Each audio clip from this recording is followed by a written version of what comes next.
Olá, sejam bem-vindos a mais um episódio do nosso podcast Start Leader.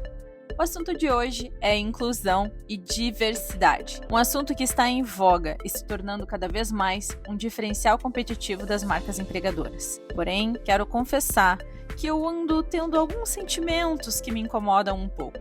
Eu observo também que esse assunto está virando comercial, e comercial demais, e vivido de menos. E quando falamos de uma empresa que tem em sua cultura a inclusão, o foco central é a liderança, pois é o meio que fará reverberar a cultura inclusiva e adaptativa, sendo vivida, sentida. Mas será que as lideranças possuem a mentalidade correta sobre esse assunto? Para mim, ser um líder inclusivo começa através do sentir. Não adianta termos repertório, informações, se não houver um sentimento genuíno. E para embasar esse podcast e trazer bastante fundamentação com dados e fatos, você sabia que líderes inclusivos têm 17% a mais de chances de terem um alto desempenho e 20% maior de tomar decisões? E 29% mais chances de ter comportamentos colaborativos. Além disso, uma melhoria de 10% nas percepções de inclusão aumenta a frequência no trabalho em quase um dia por ano por funcionário, reduzindo o custo de absenteísmo. É isso que nos diz o artigo de Harvard. E eu convido a minha amiga Daniele Soares para falar um pouco mais de números a respeito de inclusão e diversidade. Olá, minha amiga, muito feliz de estar aqui novamente, né? Olá, Starters! Estamos aqui com mais um novo episódio do nosso podcast Start Leader. Aqui quem fala é Daniele Soares e eu estou muito feliz de falar, né, sobre esse tema aqui no nosso podcast Start Leader. Então, como a Liz já falou, sejam muito bem-vindos. Se acomodem, sentem conosco nessa mesa de conversa e vamos juntos construir mais um contexto de conhecimento para alavancar sua carreira na liderança. E aí, para poder somar as estatísticas iniciais que a minha amiga Liz trouxe, eu gostaria de mencionar alguns dados importantes. Algumas questões importantes de dados estatísticos, né, para permear aí a nossa discussão. É interessante a gente verificar que, por exemplo, 67% dos profissionais consideram diversidade como um importante fator ao escolher um empregador. Isso é uma pesquisa que foi feita em 2014. Outra pesquisa, né, 34% da receita de empresas mais diversas vem de produtos e serviços inovadores, contra 25% das empresas com grupo de comparação. Isso é de 2017. A Deloitte, por exemplo, publicou em 2018 que 53% dos milênios deixariam seu atual emprego para uma empresa mais inclusiva. Uma pesquisa da empresa de consultoria de gestão McKinsey Company que diz o seguinte, que as empresas com diversidade étnica e racial têm 35% mais chances de ter rendimentos acima da média do setor. Como a gente pode verificar, esse é um assunto indispensável para o desenvolvimento das organizações na atualidade. Então não é possível, mas só entender que é importante a gente ter diversidade e inclusão. A questão agora é aplicar de forma integral, trabalhando o contexto cultural das organizações. E para poder trazer, né, o início dessa nossa discussão, vamos fazer um arcabouço de alinhamento de alguns conceitos, e aí eu vou passar a palavra para minha amiga Liz para ela poder explicar para a gente em detalhes o que de fato, né, minha amiga, é uma liderança inclusiva. Vamos explicar aí para os nossos ouvintes o que é um líder inclusivo. O conceito de liderança inclusiva é garantir que todas as pessoas sejam tratadas com equidade, atuando para que elas sintam-se seguras e pertencidas. Para mim, esse processo, para ele acontecer, para ele funcionar, é preciso sentir. Eu insisto muito nisso.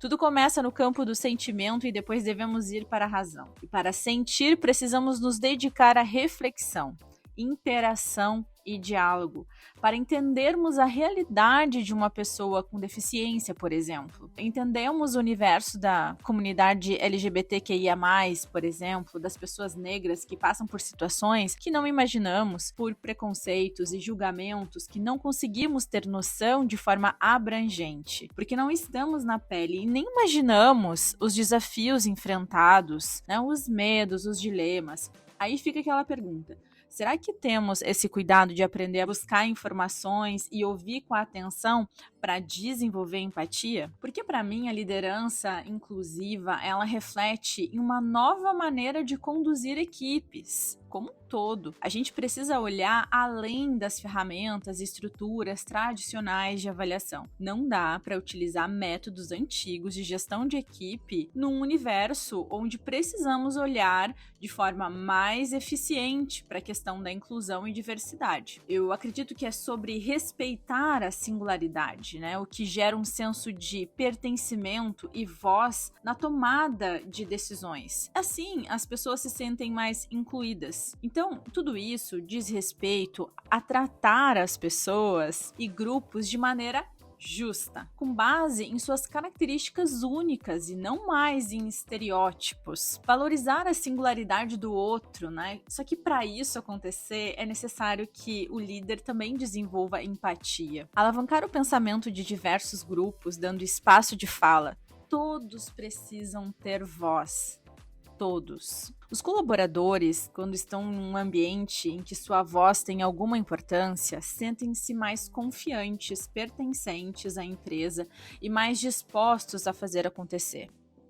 Muito bem, minha amiga. Para mim, o processo de inclusão, né, é uma questão de consciência e ação. E aí eu queria trazer aqui uma fala, né, do Sanfelice e do Bassani de 2020, onde eles falam o seguinte, que a inclusão baseia-se em princípios como a aceitação das diferenças individuais como um atributo e não como um obstáculo, a valorização da diversidade humana pela sua importância para o enriquecimento de todas as pessoas, o direito de pertencer e não ficar de fora e o igual valor das minorias em comparação com a maioria. Então é uma fala muito interessante do Sanfelice e do Bassani em 2020, onde eles comentam essa questão específica do que é a inclusão. E aí eu queria complementar falando uma questão, né, de como que a gente de fato consegue desenvolver então uma liderança inclusiva, né? Um líder inclusivo é capaz de empoderar os seus liderados para entregar toda a sua capacidade no que está sendo feito. E é importante ainda salientar que para assegurar que essa liderança está de fato sendo aplicada, ela precisa apresentar alguns pilares importantes que a gente vai citar aqui. O primeiro deles é o comprometimento, que é preciso dedicação para entender sobre o tema e as diversidades ali presentes. Coragem, além de querer, precisa ter coragem para colocar em prática, né? Não basta saber que a diversidade existe, precisa ser um agente transformador, precisa empoderar e encorajar os liderados. E curiosidade. Curiosidade, acredito que é um dos pilares mais importantes. Haja vista que o líder, embora seja líder, não saiba e entenda de tudo, é preciso ter curiosidade para aprender e ouvir os liderados. Então, são alguns pilares que eu gostaria de citar aqui, né, minha amiga, para que a gente possa aí dar um arcabouço de ação dentro da diversidade e inclusão para os nossos ouvintes, né, para os nossos líderes que estão aí nos escutando. Então, é importante também perceber, dentro desse contexto desses pilares, que a gente também fala de questões importantes relacionadas à cultura.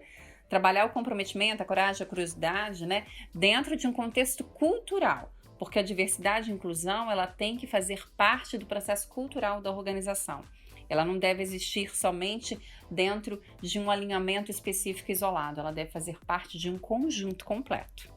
E eu ainda acrescentaria mais 3 competências que acho fundamental, que é o conhecimento de preconceito, inteligência cultural e colaboração. Para mim, a respeito do conhecimento de preconceito, os líderes inclusivos, eles devem estar atentos aos vieses inconscientes, né, que é o calcanhar de Aquiles de um líder, resultando potencialmente em decisões injustas e irracionais. Então eu vejo assim como um grande ponto que o líder deve prestar atenção, criar repertório sobre isso e colocar na prática, vivenciando isso no seu dia a dia. Então, no contexto de talentos diversos, 3 pontos importantíssimos de gestão para fazer esse processo de liderar de forma inclusa e adaptativa. Primeira coisa, como que olhamos os resultados? As classificações de remuneração, desempenho, bem como as oportunidades de desenvolvimento e promoção, são alocadas com base em quê? Na capacidade, no esforço conteúdo ou na distribuição que reflete algum tipo de viés? Como que medimos os resultados? E tem algum viés nessa medida? Os resultados, a forma como a métrica, como ela é constituída, ela tem algum viés? Não é justa. Então isso eu acho que é muito importante as empresas se atentarem a isso, principalmente a liderança. E os processos, né? Os processos são transparentes? São aplicadas de forma consistente? Tem base em informações precisas? E às vezes a gente fica um pouco refém do achismo, livres de preconceitos? Incluem as opiniões dos indivíduos afetados por essas decisões? Todos têm espaço de voz, o que eu falo a respeito do compartilhamento de ideias. Isso é muito importante. E depois, comunicação. As razões das decisões tomadas e os processos aplicados são explicados às pessoas afetadas e elas são tratadas com respeito? Sabe, o quanto que esse ambiente é seguro para debate, para diálogo, compartilhamento de ideias, todas as pessoas são ouvidas, todas as pessoas têm voz, o quanto que isso é promovido e desenvolvido.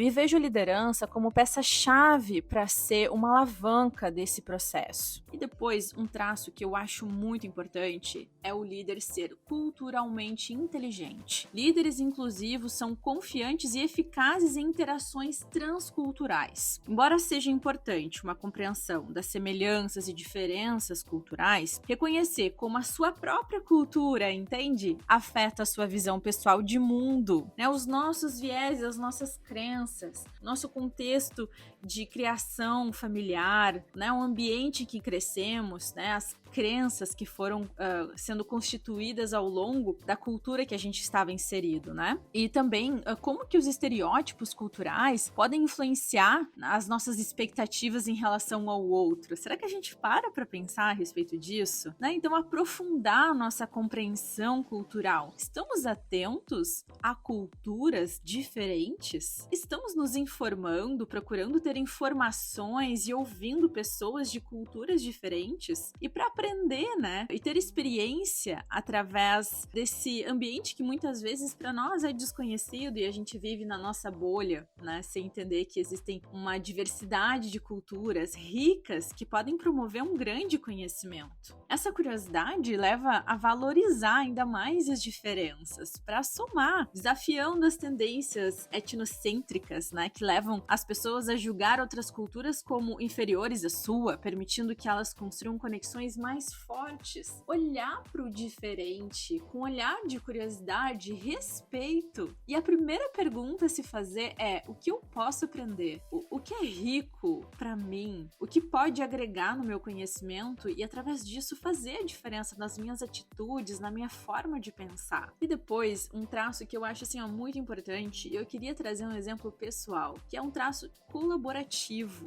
Os líderes inclusivos precisam capacitar indivíduos, não só para entender esse contexto de inclusão, mas para criar e alavancar o pensamento de diversos grupos. As pessoas precisam promover esse compartilhamento, o olhar para o outro, se ver como um time, ter essa sinergia, sabe? Eu acho que a empatia é um elemento chave. É sobre trabalhar juntos, construindo ideias um dos outros para produzir algo novo e resolver algo complexo juntos. O quanto que isso é desafiador desde sempre, né? Compartilhar diversas perspectivas e uma gestão que acabe sendo mais justa, né? A diversidade do pensamento é um ingrediente crítico para uma colaboração eficaz, né? Longe de serem guiados por sentimentos ou de deixarem o sucesso ao acaso. Os líderes inclusivos adotam uma abordagem disciplinada da diversidade. Isso precisa ter um pragmatismo nisso, um cuidado em relação a esse pensamento, prestando muita atenção à composição da equipe e aos processos de tomada de decisão empregados. E ao longo do tempo, o líder sendo a peça-chave do desenvolvimento dessa mentalidade, a tendência da equipe é ver o líder agir e querer ser igual, se inspirar, ter como referência, imitar as atitudes, e assim a gente vai indo, vai promovendo. E eu quero trazer o quanto que esse assunto pode aprofundar mais e o quanto que ele é muito mais abrangente, principalmente quando se trata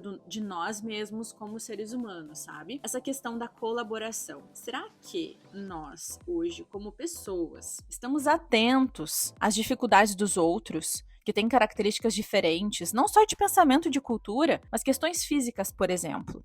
Eu vou dar um exemplo meu. Eu tenho alta miopia, eu tenho 11 graus de miopia e eu sempre tive dificuldade de visão. Quando a gente fala muito sobre a inclusão de PCDs no mercado de trabalho, eu acho que parte de algo muito mais profundo do que só criar cotas, entende? As pessoas precisam olhar para o outro, para o PCD, com empatia. Assim como eu também tenho uma irmã mais nova que tem uma perna amputada, o quanto que esses vieses afetam. Mas voltando também ao meu exemplo, no computador eu uso ali 125%, acho. As letras sempre ficam grandes, né? E eu sempre sofri bullying por não enxergar bem, sempre sofri bullying por usar a letra grande, por colocar a cara mais próxima do livro, do celular, enfim. Isso eu nunca prestava atenção até me atentar mais a esse assunto de inclusão e diversidade. Aí eu tava no computador e veio um colega meu e disse assim: nossa, Liz, vai colocar um óculos, vai trocar tuas lentes de contato, tu não tá enxergando? Olha só o letrão. E começou a rir. Nossa, aquilo me constrangeu. Todo mundo sabe que eu sou míope, que eu enxergo mal e tudo mais, que eu enxergo pouco, eu tenho acuidade visual baixa. Aquilo me constrangeu, sabe? E não foi nenhuma nem duas vezes. E eu lembro que ele às vezes me apresentava planilhas de Excel pra ver e eu iria aumentando e eu ficava com vergonha de aumentar aquilo, porque eu sabia que aquilo ali ia ter um deboche, ou a pessoa dizer: ai, não acredito que tu não consegue enxergar, sabe, aquela falta de empatia. E eu comecei a prestar atenção através do meu exemplo. E eu falei pra ele: olha, eu me sinto muito constrangida em ter que te falar pela milésima vez que eu tenho acuidade visual baixa e por isso as letras são grandes, e isso não é engraçado. Foi tão difícil assim pra mim, sabe, porque eu me senti muito diminuída.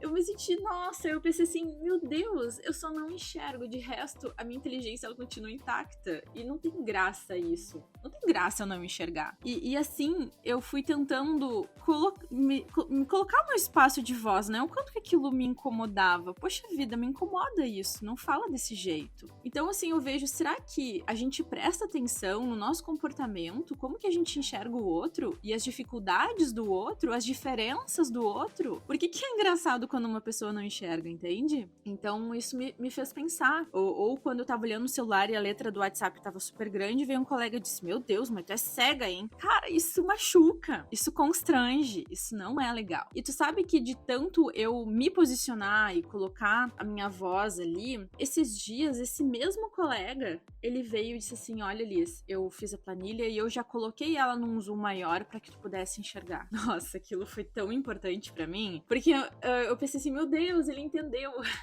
Ele entendeu que realmente a gente precisa olhar pro outro e se adaptar, colaborar. Qual a dificuldade de me apresentar uma planilha com letras maiores? Qual a dificuldade de entender mesmo que eu não enxergo bem e que eu preciso de ajuda? Ou às vezes, quando me mostra alguma coisa no computador, fala o número que tá ali, não faz eu ficar ali enxergando.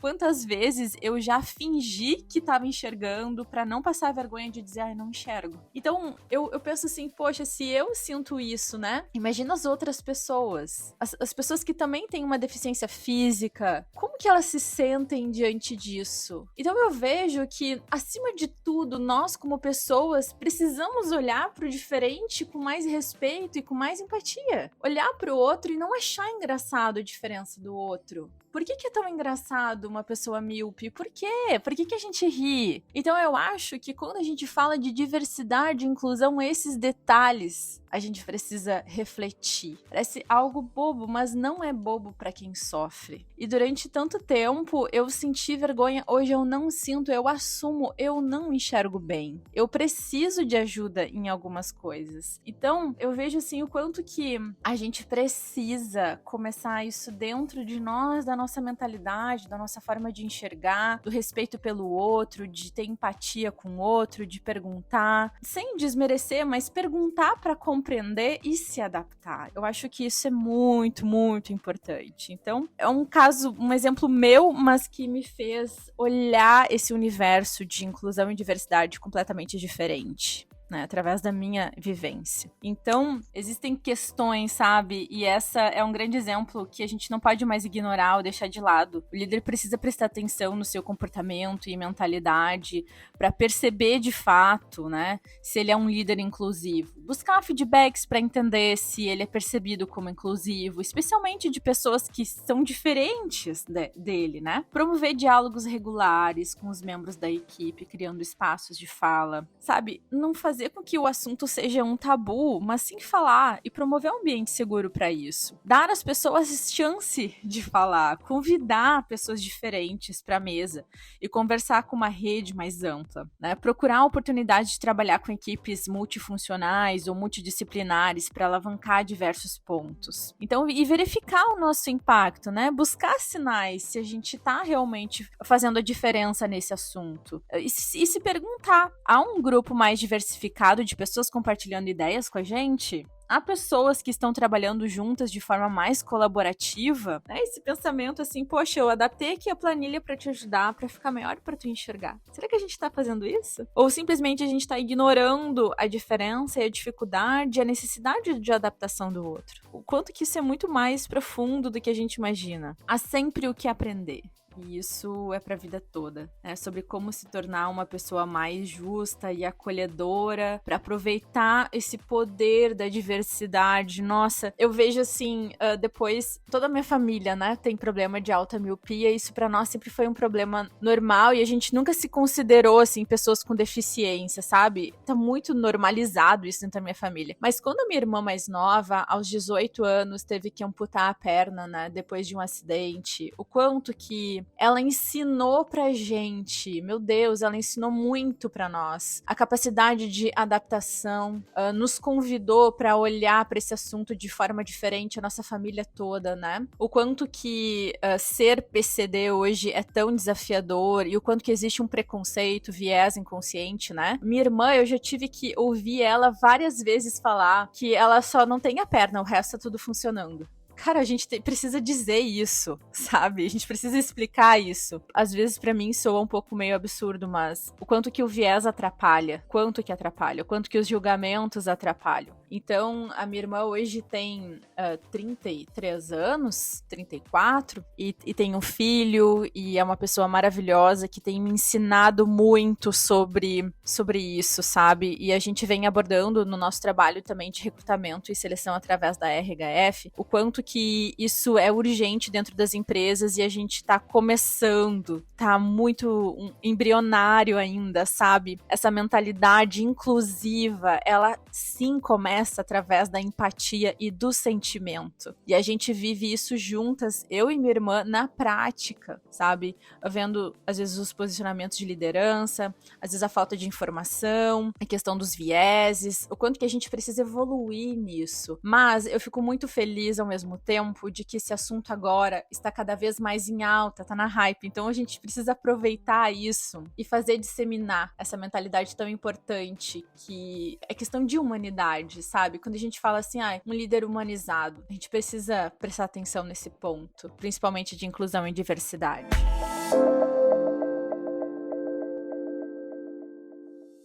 Amiga, e eu acabei me empolgando, né, no assunto. Um assunto muito importante pra mim. Mas eu queria muito da tua contribuição a respeito dos benefícios, né? Além disso tudo que já falamos, quais os benefícios que as empresas conseguem através dessa cultura de diversidade e inclusão? Não só para a empresa, mas como a sociedade, equipe, todas as pessoas que fazem parte dela como um todo. Belas palavras, minha amiga. É isso aí. E como você me perguntou, né, quais são os benefícios, né, para uma empresa que de fato desenvolve aí a diversidade e inclusão? É importante a gente pontuar essas questões, né? E aí a primeira questão que eu gostaria de falar sobre esses benefícios, além de todos que a gente já mencionou aqui hoje, né, minha amiga, é que de fato, quando se trabalha um processo de diversidade e inclusão, você trabalha uma cultura de inovação. Dentro de um ambiente que tem diversidade, né, que tem um processo de inclusão, as pessoas de fato trabalham com um engajamento muito maior. Existem pesquisas que apontam isso. E aí a gente percebe que existe uma alavancagem do processo criativo, existe uma alavancagem do processo de empatia. E isso vai, né, ocasionar resultados de produtividade, obviamente, e lucratividade muito maiores. A gente já falou de dados estatísticos relacionados a isso. Então, são muitos benefícios. Não só benefícios relacionados relacionadas às questões práticas de um contexto organizacional, mas os benefícios de harmonização das relações humanas num contexto como um todo. Até fazendo um parênteses aí, a pesquisa longitudinal de Harvard, né, que fala sobre o que faz a gente feliz, né, e um dos maiores achados dessa pesquisa diz que a qualidade das nossas relações que fazem com que a gente seja mais feliz. Então, se a gente conseguir trabalhar bem as nossas relações no ambiente de trabalho, trazendo a diversidade e inclusão como algo pertencente de forma genuína ao nosso contexto, com certeza a gente não só vai ser mais feliz, como a gente vai proporcionar ambientes muito mais saudáveis. Então eu acho que é isso. Gente, um beijo grande para vocês, foi uma alegria enorme estar aqui falando sobre mais esse assunto e eu espero vocês na próxima. Para quem ainda não me conhece, não conhece as minhas redes, né, pode acessar lá meu Instagram, @DanieleSoaresOficial, e também meu site www.danielesoares.com.br. Um beijo grande, minha amiga, até a próxima, tchau, tchau!